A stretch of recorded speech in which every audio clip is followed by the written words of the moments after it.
स्वागत है आपका ज्ञानोदय पॉडकास्ट में। आज हम एक बहुत ही दिलचस्प किताब पर बात करने वाले हैं, जोसेफ न्योंग की don't believe everything you think, मतलब अपने हर विचार पर विश्वास मत करो। हाँ, ये टाइटल ही अपने आप में बहुत कुछ कहता है। बिल्कुल, ये किताब इस अहम मुद्दे पर रोशनी डालती है कि हमारी जो ज्यादातर मानसिक परेशानियां हैं ना, जैसे चिंता, तनाव या फिर वो अपराध बोध, ईर्ष्या, उनका असली कारण बाहर नहीं बल्कि हमारे अपने सोचने का तरीका है। सही कहा।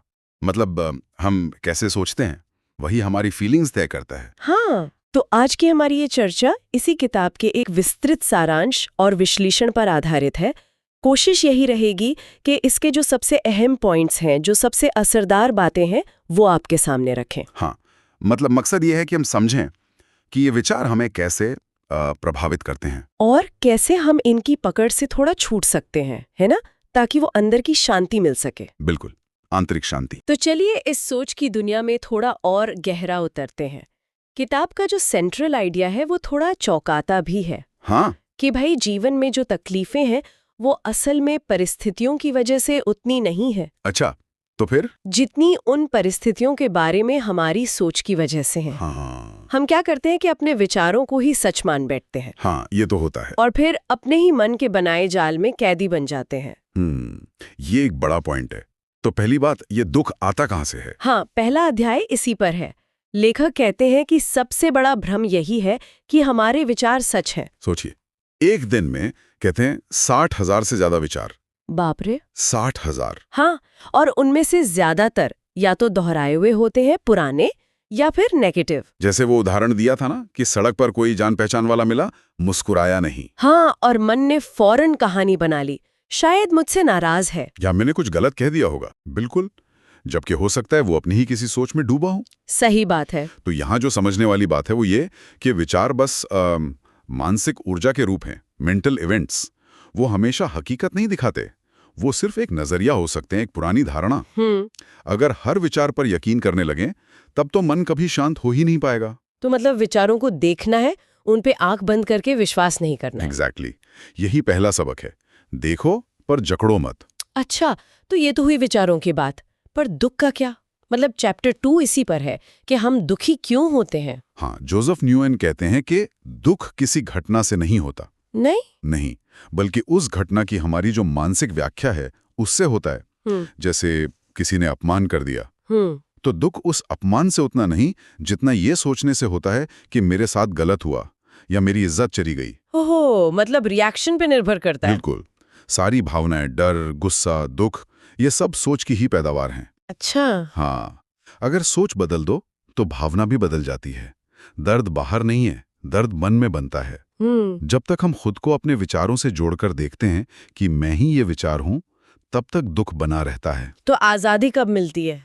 आजादी तब शुरू होती है जब हम अपने विचारों को बस देखना शुरू करते हैं, बिना जज किए, बिना उनसे जुड़े, बस एक दर्शक की तरह। ये सुनने में आसान लगता है पर करने में मुश्किल होगा शायद। अभ्यास से होता है, धीरे धीरे। ठीक है, अब आता है नियंत्रण का भ्रम, चैप्टर 3।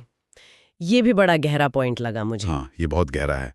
हम सोचते हैं कि हमारा जीवन पर पूरा नियंत्रण है ना? हम सब कंट्रोल करना चाहते हैं। पर असल में हम ज्यादातर सिर्फ परिस्थितियों पर रिएक्ट कर रहे होते हैं। लेखक कहते हैं हम इसलिए पीड़ित होते हैं क्योंकि हम उसे नियंत्रित करने की कोशिश करते हैं जिसे हम नियंत्रित नहीं कर सकते। जैसे मौसम। हाँ, या दूसरों का बर्ताव, या अतीत।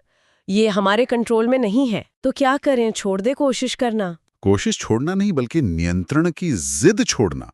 इसे कमजोरी नहीं, मानसिक परिपक्वता कहा है लेखक ने। अच्छा। जो चीजें हमारे बस में नहीं है उन्हें स्वीकार करना, एक्सेप्टेंस, यही स्वतंत्रता है। Acceptance is freedom. हाँ, इसके बाद बात आती है अहंकार की, ईगो, चैप्टर 4। ये कैसे रोल प्ले करता है? ओह, अहंकार, ये मैं का जो झूठा एहसास है ना, ये हमारे बहुत सारे झगड़ों की जड़ है। कैसे?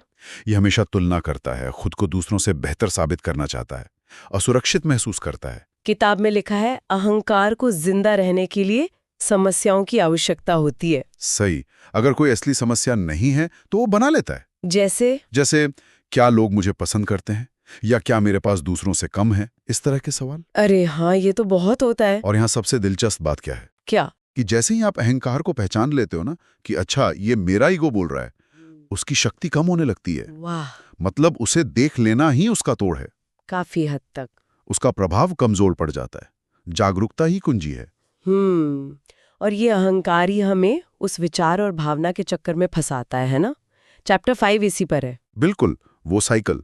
एक नेगेटिव विचार आया, जैसे मैं ये काम ठीक से नहीं कर पाऊंगी। हाँ, उससे फिर एक नेगेटिव भावना पैदा हुई, डर या शक, और फिर वो भावना और नए नेगेटिव विचारों को दावत देती है।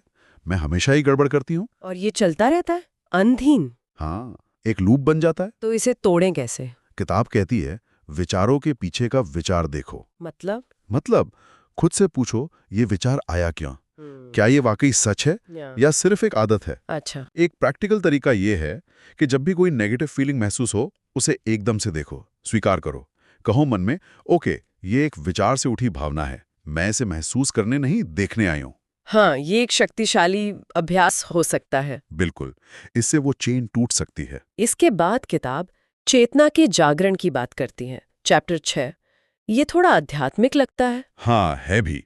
ये हिस्सा बताता है कि हमारा जो असली स्वरूप है वो चेतना है, प्योर कॉन्शियसनेस। यानी वो साक्षी भाव, वो देखने वाला, जो विचारों, भावनाओं, शरीर, इन सबको आते जाते देखता है पर खुद बदलता नहीं। अच्छा, जैसे आसमान, जिसमें बादल आते जाते हैं पर आसमान वही रहता है। बिल्कुल सही उदाहरण। जब हम अपने इस देखने वाले स्वरूप से, ऑब्जर्वर सेल्फ से जुड़ते हैं, तब हम अपने विचारों के असर से ऊपर उठ जाते हैं। और यही सच्ची आंतरिक शांति है। हाँ, मूल बात यह है, आप अपने विचार नहीं हैं, आप वो चेतना है जो उन्हें देख रही है। ये समझना शायद जीवन बदल सकता है। बदल सकता है। फिर आता है प्रतिरोध, रेजिस्टेंस, चैप्टर 7। हम अक्सर मन में चीजों का विरोध करते हैं। हाँ, ऐसा नहीं होना चाहिए था, ये ऐसा क्यों है, ये सब प्रतिरोध है। लेखक का एक कोट है, What you resist persists। जिस चीज का आप विरोध करते हैं वो बनी रहती है। ये गहरा सत्य है। विरोध करने से हम अनजाने में उसी चीज को और ज्यादा एनर्जी दे देते हैं जिससे हम छुटकारा पाना चाहते हैं। तो उपाय क्या है? फिर वही स्वीकृति।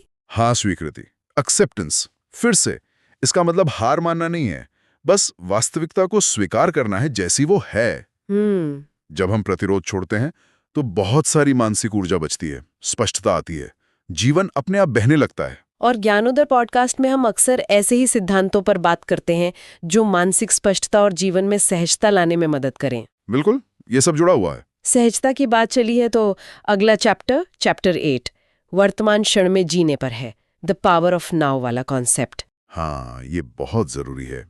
हमारा मन ज्यादातर कहाँ रहता है? या तो अतीत में क्या हुआ, क्यों हुआ, पछतावा, या फिर भविष्य में क्या होगा, कैसे होगा, चिंता। हाँ, जबकि जीवन कहाँ है? जीवन तो बस अभी है, इसी पल में। लेखक कहते हैं, वर्तमान क्षण ही एकमात्र स्थान है जहां शांति मौजूद है। पर मन तो भागता रहता है। इसे प्रैक्टिस में कैसे लाएं? छोटे छोटे अभ्यासों से। दिन में कई बार बस 1 मिनट के लिए रुकें, अपनी सांस पर ध्यान दें।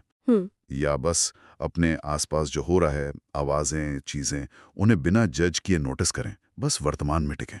याद रखना कि जो भी हम चाहते हैं, शांति, खुशी, वो कल या परसों नहीं, सिर्फ इसी पल में मिल सकती है। बिल्कुल। अब आते हैं डर और चिंता पर। चैप्टर 9 किताब कहती है, डर असलियत से नहीं, कल्पना से पैदा होता है। हाँ। हम क्या होगा अगर सोचकर डरते हैं, उस चीज से नहीं जो अभी हो रही है। चिंता एक ऐसी मानसिक फिल्म है जो अभी तक शुरू भी नहीं हुई। क्या बढ़िया कहा है ना? ये भविष्य की कहानियां हैं जो हम खुद को सुनाते हैं। तो डर को कम कैसे करें? कुछ तरीके हैं। एक, डर को बस महसूस करें, उसे कोई नाम या कहानी दिए बिना, बस शरीर में जो सेंसेशंस हो रहे हैं उसे देखें। दूसरा, खुद से पूछें, क्या ये डर अभी इसी क्षण वास्तविक है? ज्यादातर जवाब नहीं होगा। अच्छा। और तीसरा, अपना ध्यान वर्तमान क्षण में वापस ले आएं, सांस पर या आसपास की चीजों पर। जब हम डर का विरोध करना बंद कर देते हैं और बस उसे महसूस करते हैं, एक दर्शक की तरह, तो वो धीरे धीरे अपनी पकड़ खो देता है, घुल जाता है। फिर है अतीत से मुक्ति, चैप्टर 10। ये भी बहुत लोगों के लिए एक बड़ा मुद्दा होता है। पुराने घाव, कड़वी यादें, वो तभी तक हमें परेशान करती हैं जब तक हम उन्हें मन में दोहराते रहते हैं। माफी की बात भी इसी में आती है, फॉरगिवनेस। हाँ, माफ करने का मतलब ये नहीं कि जो हुआ वो सही था या उसे भूल जाओ। तो फिर क्या है? मतलब यह है कि उस दर्द को, उस बोझ को अब और ढोने से इनकार कर देना, खुद को आजाद करना। लेखक कहते हैं आप अपने अतीत की कहानी से चिपके रहकर आजाद नहीं हो सकते। बहुत गहरी बात है। अपने अतीत को अपनी पहचान मत बनने दो। आप वो नहीं हैं जो आपके साथ हुआ, आप वो हैं जो आप आज हैं। सीखना है अतीत से, पर उसे वर्तमान पर हावी नहीं होने देना। बिल्कुल। अब फिर आता है समर्पण, सरेंडर, चैप्टर 11। ये शब्द थोड़ा कंफ्यूजिंग हो सकता है। हाँ, लोगों को लगता है समर्पण मतलब हार मान लेना, लाचार हो जाना। पर किताब इसे अलग तरह से देखती है। बिल्कुल। यहाँ समर्पण का मतलब है जीवन की प्रक्रिया पर, उस बड़ी शक्ति पर भरोसा रखना, ट्रस्ट। ये मानना कि सब कुछ ठीक हो रहा है, भले हमें अभी समझ ना आ रहा हो। हाँ, नियंत्रण छोड़ने की कोशिश करना, ये भाव रखना कि जो होगा अच्छा ही होगा। इससे एक गहरी शांति महसूस होती है ना। हाँ, इसे आध्यात्मिक समर्पण कह सकते हैं, जहाँ आप जीवन के बहाव के साथ बहते हैं, उससे लड़ते नहीं। प्रक्रिया पर विश्वास करना और ये मानना कि जो आपके लिए सही है वो सही समय पर मिलेगा। बिल्कुल, ये भरोसे का उच्चतम स्तर है। और आखिर में चैप्टर 12 हमें याद दिलाता है हमारे सच्चे स्वरूप की, द ट्रू सेल्फ। हाँ, ये पूरी किताब का सार है, सबसे महत्वपूर्ण संदेश कि हमारा असली स्वरूप क्या है। ना हमारे विचार, न हमारी भावनाएं, न ही यह शरीर। तो फिर क्या? हमारा असली स्वरूप वो शुद्ध चेतना है, वो जागरूकता, वो साक्षी जो इन सब का अनुभव कर रही है, जो हमेशा से है,